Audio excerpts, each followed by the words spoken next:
প্রিয় শিক্ষার্থীবৃন্দ, আশা করি ভালো আছো। তো তোমাদের অনার্স ফার্স্ট ইয়ারের সাথে আজকে আমার প্রথম ক্লাস এই করোনার এই মহামারীর সময়। তো আমি একেবারেই কিছু বেসিক বিষয় নিয়ে কথা বলবো, তার মধ্যে মূলত আজকে বাজার নিয়ে কথা বলবো। বাজার চ্যাপ্টারের কিছু বেসিক বেসিক ধারণা নিয়ে তোমাদের সাথে একটু কথা বলবো। তো তোমরা খেয়াল করো, বোর্ডে আমি লিখেছি বাজারের সংজ্ঞা পূর্ণ প্রতিযোগিতামূলক বাজার। মূলত আজকে পূর্ণ প্রতিযোগিতামূলক বাজার নিয়ে আমি একটু কথা বলবো।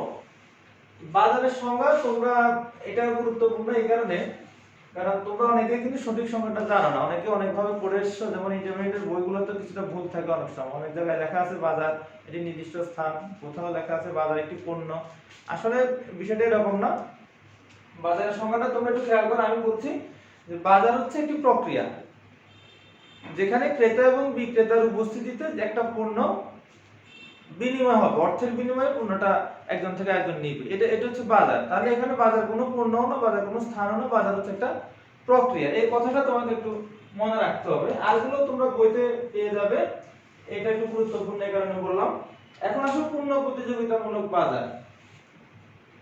তোমাদের কিছুটা ধারণা আছে পূর্ণ প্রতিযোগিতামূলক বাজার সম্পর্কে, তবে যেহেতু এটা অনার্স, তোমাকে আরেকটু ডিটেইলে জানতে হবে। তো সেই জায়গাটা আমি আজকে একটু কথা বলবো। তোমরা খেয়াল করো, আমি 5টা পয়েন্ট লিখেছি এখানে। অসংখ্য ক্রেতা এবং বিক্রেতা সব ফার্ম সমজাতীয় পণ্য উৎপাদন করে, ব্যবসায় অবাধে প্রবেশ এবং প্রস্থান অধিকার আছে। এটা হচ্ছে ক্রেতা এবং বিক্রেতা উভয়েরই অবাধে প্রবেশ এবং প্রস্থানের অধিকার আছে। বাজার সম্পর্কে ক্রেতা এবং বিক্রেতার পূর্ণ জ্ঞান, এবং 5 নম্বর যে পয়েন্টটা আছে, উৎপাদনের উপকরণ সমূহ পূর্ণ গতিশীল। এই 5টা পয়েন্ট হচ্ছে ভাইটাল। আরো 6-7টা বৈশিষ্ট্য আছে, সেটা আমি পরে আলোচনা করব। আগে এই 5টা পয়েন্ট আমরা একটু বোঝার চেষ্টা করি। 1 নম্বর পয়েন্ট, এটা তোমরা বুঝে যাও, অসংখ্য ক্রেতা এবং বিক্রেতা, অর্থাৎ পূর্ণ প্রতিযোগিতামূলক বাজারে ক্রেতা এবং বিক্রেতার কোনো ধরাবাঁধা নিয়ম নাই। যে কেউ এখানে আসতে পারবে, কিনতে পারবে, বিক্রি করতে পারবে, এটা তোমরা বুঝে। এখন আসো 2 নম্বর যে পয়েন্টটা আছে, সমজাতীয় পণ্য। এই জায়গাটা আমাদের একটু বুঝতে হবে। সমজাতীয় পণ্য বলতে আমরা আসলে কি বুঝি? সাধারণত যেটা বলা হয় যে একই ধরনের পণ্য, তাহলে কোন পণ্যগুলো একই ধরনের, কোন পণ্যগুলোকে আমরা একই ধরনের বলবো? অর্থনীতির ভাষায় যদি আমরা বলি, দুটি পণ্য যদি একটি আরেকটা সম্পূর্ণ বিকল্প হয়, তখন আমরা সেটাকে বলি সমজাতীয় পণ্য। এখন সম্পূর্ণ বিকল্প বলতে আবার কি বুঝি আমরা? বিকল্প কিন্তু প্রায় 4 ধরনের আছে। কাছাকাছি বিকল্প আছে, নিকট বিকল্প আছে, মাঝামাঝি আছে, একেবারে অসম্পূর্ণ বিকল্প আছে, এরকম 3-4 ধরনের বিকল্প আছে। তো সম্পূর্ণ বিকল্প বলতে, যেমন আমি যদি বলি সাবানের বিকল্প কিন্তু সাবান, গুড়ের বিকল্প গুড়, গুড়ের বিকল্প কিন্তু চিনি না। আমরা সাধারণত এগুলোকে বিকল্প হিসেবেই জানি, যে চিনির পরিবর্তে আমরা গুড় যেহেতু ব্যবহার করতে পারি, তাহলে দুটো বিকল্প। এগুলো বিকল্প, তবে এগুলো সম্পূর্ণ বিকল্প না। অর্থাৎ একটা পণ্য, একই পণ্য বিভিন্ন কোম্পানি এখানে বাজারে এসে পণ্যটা উৎপাদন করছে। তো সেক্ষেত্রে একই পণ্য, কিন্তু হয়তো কিছু সামান্য পার্থক্য থাকতে পারে, একেবারেই নগণ্য, এটা বলার মতো কিছু না। এই ধরনের পণ্যগুলোকে আমরা সমজাতীয় পণ্য বলবো। তো পূর্ণ প্রতিযোগিতামূলক বাজারের একটা খুবই গুরুত্বপূর্ণ পয়েন্ট হচ্ছে পণ্যটা সমজাতীয় হতে হবে, তাহলে পূর্ণ প্রতিযোগিতা সম্ভব। আর ব্যবসায় প্রবেশ এবং প্রস্থান, অর্থাৎ এখানে কোনো বাধা নিষেধ থাকবে না। এটা অসংখ্য ক্রেতা বিক্রেতার মতোই একটা বিষয়, অর্থাৎ যে কোনো উৎপাদনকারী বাজারে আসতে পারবে, এবং সে যদি টিকতে না পারে সে চলেও যেতে পারবে। এখানে কোনো তাকে ধরে রাখা বা আসতে বাধা দেয় এরকম কোনো বিষয় থাকতে পারবে না। আর 4 নম্বর পয়েন্ট হচ্ছে বাজার সম্পর্কে ক্রেতা এবং বিক্রেতার পূর্ণ জ্ঞান। এটা খুব গুরুত্বপূর্ণ একটা বিষয়। অর্থাৎ ক্রেতা এবং বিক্রেতা উভয় যদি না জানে যে এই পণ্যটির দাম কেমন, পণ্যটি ভালো না খারাপ, এটার কোনটা ভালো কোনটা খারাপ, এরকম যদি তার ধারণা না থাকে, তাহলে কিন্তু প্রতিযোগিতাটা হবে না ওই পণ্যের। কারণ হচ্ছে, তুমি যদি একটা পণ্যের দামই না জানা, তোমাকে বাজারে গিয়ে যে দামই বলবে সেটাই তোমার কাছে যৌক্তিক মনে হবে, তো তুমি কিন্তু ওই দামে কিনে ফেলবে, তাহলে পূর্ণ প্রতিযোগিতা হলো না। যার কারণে পণ্যের সম্পর্কে ধারণা থাকতে হবে, পণ্যের দামটা কেমন হবে সেটা সম্পর্কে ধারণা থাকতে হবে, পণ্যের কোয়ালিটি বুঝতে হবে। এ হচ্ছে বাজার সম্পর্কে ক্রেতা এবং বিক্রেতার পূর্ণ জ্ঞান। এটা যদি থাকে তাহলে পূর্ণ প্রতিযোগিতা হবে। আর 5 নম্বর যে পয়েন্ট হচ্ছে, সেটা হচ্ছে উৎপাদনের উপকরণ সমূহ পূর্ণ গতিশীল হবে। এটা হচ্ছে এরকম যে কোনো একটি পণ্যের উৎপাদন প্রতিষ্ঠান দেশের যে জায়গায় থাকুক, সে যদি উপকরণটা অ্যাভেলেবল না পায়, এটা যদি উদাহরণ দিই, আমি কোন একটা পণ্যের উপকরণ, যেমন চিনির একটা বড় উপকরণ হচ্ছে আখ। এখন আমি চিনি কলটা এমন একটা জায়গায় দিলাম যেখানে এটার উপকরণই নেই, তাহলে আমাকে একটা দূরবর্তী কোনো জায়গা থেকে এনে যদি উপকরণ আনতে হয়, তাহলে আমার কিন্তু উৎপাদন খরচ অনেক বেশি পড়বে। তো পড়লে আমি প্রতিযোগিতায় টিকতে পারবো না। তো সেই কারণে এই পূর্ণ প্রতিযোগিতা যদি হতে হয়, তাহলে উপকরণটা যে সকল জায়গায় অ্যাভেলেবল হতে হবে, অর্থাৎ যাতে করে সকল উৎপাদনকারী সমান সুযোগ সুবিধা পেয়ে উৎপাদন করতে পারে। তাহলে কি এখানে একটা প্রতিযোগিতা তৈরি হবে। নাহলে নির্দিষ্ট কিছু ব্যবসায়ী যদি সুবিধা পায়, অন্যরা না পায়, তাহলে কিন্তু প্রতিযোগিতা হবে না, এটা সিন্ডিকেট হয়ে এটা পূর্ণ প্রতিযোগিতা থাকবে না। এ হলো মোটামুটি 5টা পয়েন্ট, আশা করি তোমরা বুঝতে পারছো। আর এর বাইরে আরো কিছু বৈশিষ্ট্য আছে, এগুলো আমরা এখন একটু ব্যাখ্যা করব, তোমরা একটু খেয়াল করো। আচ্ছা, তাহলে আমরা আগের যে 5টা বৈশিষ্ট্য পড়েছি, এরপরে আরো এখানে মোটামুটি 6টা বৈশিষ্ট্য আমি লিখেছি, তোমরা একটু খেয়াল করো, আমি একটা একটা করে বলছি। পূর্ণ প্রতিযোগিতা বাজারের ক্ষেত্রে প্রথম যে বৈশিষ্ট্যটা খেয়াল করো, দাম এবং পরিমাণের উপর ক্রেতা এবং বিক্রেতা এককভাবে প্রভাব বিস্তার করতে পারে না। যেহেতু এটা একটা পূর্ণ প্রতিযোগিতামূলক বাজার, এটা একটি বড় বিশাল বাজার, তো এখানে যে পরিমাণ চাহিদা এবং যে পরিমাণ যোগান, এত বিশাল একটা চাহিদা এবং যোগান এককভাবে কোনো ক্রেতা বা বিক্রেতার পক্ষে যোগান দেওয়া সম্ভব না, অথবা একা একদিন কিনে ফেলবে তাও সম্ভব না। খুবই মোট যোগানের খুবই সামান্য একটা অংশ বিক্রেতারা যোগান দিতে পারে এককভাবে, আবার একজন ক্রেতাও কি যেটা কিনে খুবই সামান্য, টোটাল যে পরিমাণ, এত সামান্য পরিমাণ দিয়ে সে বাজারটাকে প্রভাবিত করতে পারে না। কিন্তু আমরা যদি দেখি একচেটিয়া বাজার, সেখানে একটা পণ্য একজন উৎপাদনকারী কিন্তু এই পণ্যের যোগানটাকে প্রভাবিত করতে পারে, দামকে প্রভাবিত করতে পারে, যেহেতু সে একা এটা নিয়ন্ত্রণ করে। অথবা অলিগোপলি বা অন্যান্য যে বাজারগুলো আছে, মানে কয়েকজন মিলে একটা বাজারকে নিয়ন্ত্রণ করার সুযোগ থাকে। কিন্তু পূর্ণ প্রতিযোগিতাতে সেই সুযোগ নাই, যেহেতু ক্রেতা এবং বিক্রেতা উভয়ই বাজারের মোট পরিমাণের খুবই সামান্য একটা অংশ এককভাবে সে কন্ট্রিবিউট করে, সেই প্রেক্ষিতে এককভাবে সে এখানে প্রভাব বিস্তার করতে পারে না। বাজারে যে দামটা নির্ধারিত হয়, যে সেটাই তাকে মেনে নিতে হয়, অর্থাৎ বাজার দামের উপরে তাদের কোনো কি নাই, প্রভাব নেই।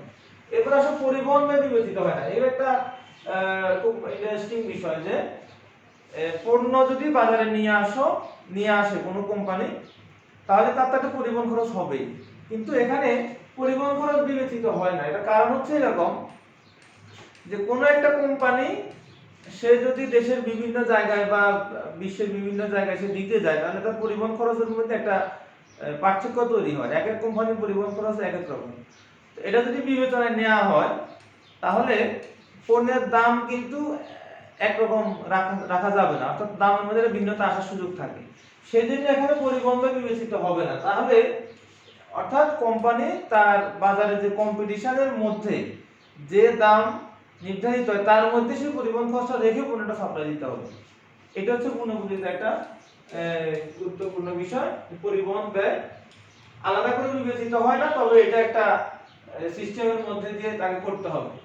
বহিঃস্থ বা বাহ্যিক প্রভাব, এখানে এই কথাটা খুবই গুরুত্বপূর্ণ। এখানে যেটাকে সংক্ষেপে যদি লিখি বাহ্যিকতা, অর্থনীতিতে বাহ্যিকতা কথাটা আমাকে তোমাদেরকে একটু বুঝতে হবে। বাহ্যিকতা বিষয়টা হচ্ছে এরকম যে কোনো একটা বিষয়ে তোমার অবদান নাই, কিন্তু তুমি উপকৃত হচ্ছ অথবা ক্ষতিগ্রস্ত হচ্ছ। আমি একটা উদাহরণ দিই। একজন চাষি সরিষা ক্ষেত করলো, সরিষা চাষ করলো, আরেকজন চাষি মৌমাছির চাষ করলো। এখন যদি কোনো কারণে মৌমাছিগুলো এসে সরিষা ফুলে বসে, তাহলে সরিষার পরাগায়ন ভালো হয়, উৎপাদন বেড়ে যেতে পারে। আবার যে মৌমাছিগুলো এসে সরিষার মধ্যে বসে এখানে মধু নিয়ে, তার কিন্তু মধুর উৎপাদন ভালো হয়ে যাবে। এতে কিন্তু মধু উৎপাদনকারী অথবা সরিষা উৎপাদনকারী একজনেরও কিন্তু কোনো অবদান নেই, কিন্তু অটোমেটিক বাইরের একটা প্রভাবে তাদের উৎপাদনটা ভালো হয়ে গেল। এটাকে বলা হচ্ছে পজিটিভ বাহ্যিকতা, অর্থাৎ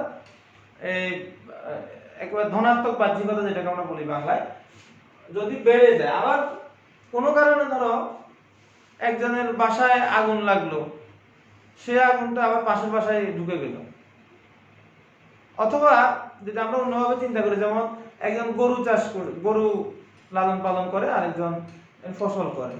এখন সেই গরুটাকে হয়তো ফসলের জমির পাশে দিয়ে বেঁধে রাখলো, গরু এসে ফসল খেয়ে ফেলল, তাহলে ফসলের ক্ষতি হয়ে গেল, এটা হচ্ছে ঋণাত্মক বাহ্যিকতা। এরকম কোনো বাহ্যিক প্রভাব কিন্তু এখানে থাকতে পারবে না।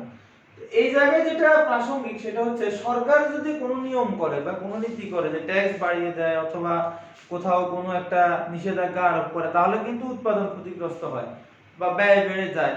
ট্যাক্স যদি বাড়িয়ে দেয় উৎপাদন খরচ বেড়ে যাবে, এরকম কোনো বিষয় থাকবে না এখানে। অর্থাৎ কোনো ধরনের বাহ্যিক বিষয় এসে উৎপাদনকে বাধাগ্রস্ত করতে পারবে না, পণ্যের দাম বাড়াতে পারবে না। এই কারণে এই পয়েন্টটা হচ্ছে বহিস্থ বা বাহ্যিক প্রভাব থাকবে না। একটা মুক্ত বাজার অর্থনীতি, অর্থাৎ এখানে কোনো বাধা নিষেধ থাকবে না। দেশের ভিতরে দেশের বাহিরে যেখানে তুমি ব্যবসা করো সেখানে কেউ কোনো বাধা, সরকার কোনো বাধা দিতে পারবে না। কোনো কর্তৃপক্ষ কোনো মানে সংকোচনমূলক কোনো নীতি দিয়ে বাজারটাকে সংকুচিত করার কোনো সুযোগ নাই, তাহলে এটা পূর্ণ প্রতিযোগিতা হবে না। তারপর হচ্ছে সবচেয়ে গুরুত্বপূর্ণ একটা পয়েন্ট হচ্ছে, পণ্যসমূহ ক্ষুদ্র ক্ষুদ্র এককে বিভাজ্য হবে। এটা খুবই গুরুত্বপূর্ণ একটা বিষয়, কারণ এই জন্য ধরো তুমি যদি চাউল কিনতে যাও, তোমার দরকার 1 কেজি চাউল, কিন্তু বাজারে 1 বস্তা চাউলের কিন্তু কমে বিক্রি করে না, তাহলে তোমার প্রয়োজন না থাকা সত্ত্বেও কিন্তু তোমাকে এটা কিনতে হবে। পণ্যের যদি ক্ষুদ্র একক না থাকে, তাহলে যেটা সমস্যা হয় যে ক্রেতা কিনতে গেলে একটু বিপদে পড়ে। তো পূর্ণ প্রতিযোগিতা কিন্তু এরকম কোনো, এটা একটা বাধা প্রতিযোগিতার জন্য। অর্থাৎ এখানে কমফোর্ট ফিল করতে হবে, ক্রেতাও কমফোর্ট ফিল করবে, বিক্রেতাও কমফোর্ট ফিল করবে, যে যার কমফোর্ট জোন থেকে ব্যবসা করবে, বা ক্রেতা কিনবে, বিক্রেতা বিক্রি করবে। তো এখন যদি ক্ষুদ্র ক্ষুদ্র এককে যদি বিভাজ্য না হয়, এখন একটা ফ্যামিলিতে হয়তো 2 জন লোক থাকতে পারে, সে 50 কেজি চাল তার দরকার নেই, কিন্তু তাকে যদি বাধ্য করে যে 50 কেজি কিনতে হবে, বা তুমি মাছ কিনতে গেছো, তোমার দরকার হয়তো আধা কেজি মাছ, এখন বাজারে 5 কেজি নিচে বিক্রি করে না, তাহলে কিন্তু এখানে কম্পিটিশন হবে না, কম্পিটিশনটা বাধাগ্রস্ত হবে, পারফেক্ট কম্পিটিশন হবে না। যার কারণে পণ্যগুলোকে কি ক্ষুদ্র ক্ষুদ্র এককে বিভাজ্য হতে হবে। অর্থাৎ ক্ষুদ্র একক মানে হচ্ছে 1 একক, এটা আমাদেরকে বুঝতে হবে। আমরা জানি যে প্রত্যেকটা জিনিসের কিন্তু একটা একক আছে, যেমন আমরা যেটা কেজিতে হিসেব করি 1 কিলোগ্রাম, এটা একটা একক। এরকম এক এক জিনিসের এক এক রকম একক আছে। তো এরকম ক্ষুদ্র ক্ষুদ্র একক থাকতে হবে, তাহলে গিয়ে তোমার পণ্যের দাম নির্ধারণের সুবিধা, বিক্রি করতে সুবিধা, কিনতে সুবিধা, এরকম একটা বিষয় আর কি। তারপর হচ্ছে বিজ্ঞাপনের প্রয়োজন নাই, যেহেতু এখানে একটা পারফেক্ট কম্পিটিশন, প্রতিযোগিতার ভিত্তিতে একই পণ্য, সমজাতীয় পণ্য, একই মানের জিনিস বাজারে বিভিন্ন কোম্পানি হয়তো নিয়ে আসে, তো দামও ফিক্স, এখানে এদিক সেদিক করার কোনো সুযোগ নাই। তো সেহেতু এখানে বিজ্ঞাপনের কোনো প্রয়োজন নেই, যার কারণে এই বাজারে বিজ্ঞাপন ব্যয়টাকে কি শূন্য ধরা হয়েছে। মোটামুটি এই হচ্ছে তোমার পূর্ণ প্রতিযোগিতা সম্পর্কে কি বৈশিষ্ট্য। এগুলো যদি তুমি বুঝে থাকো, তাহলে আমার মনে হয় যে বেসিক যে কথাগুলো আছে পূর্ণ প্রতিযোগিতা, এগুলো তোমরা বুঝে ফেলবে।